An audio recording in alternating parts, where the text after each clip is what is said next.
Sinukuang kahoy po ito. Yan o. May cross sa gitna.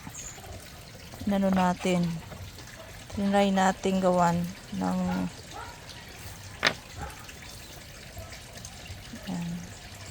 Gulang na kasi ito yan. Sinukuan. Ito ang magandang gawin natin. Ginawa ko ng 3 pico ang sinukuang kahoy. Bihira lang makagawa nito kasi mano to yan. Sinukuang kahoy po ito. Ginawa nating 3 pico, no? Try natin malagyan ng mata.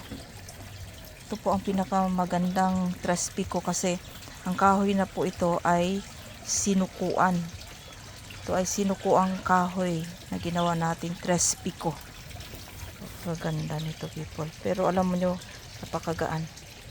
Yan o, sinukuan po ito yung krus bawat pagputol mo, krus uli. Pagputol mo, krus uli. Sinukuang kahoy, 3 pico. Abangan ninyo ang gagawin namin dito. Diba yan, people? Oh? Napakamaganda yan.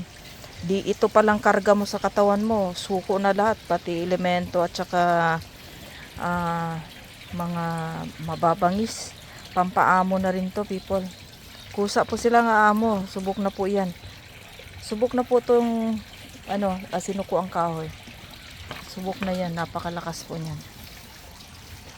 Sa may order naman yan, people. Marami pa po itong gagawin namin. Ito lang muna ang nai-produce ko. Hindi pa tapos yan.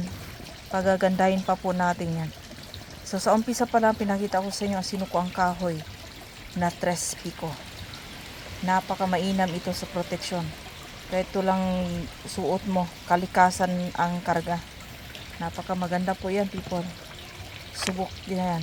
Okay po, people. Bye.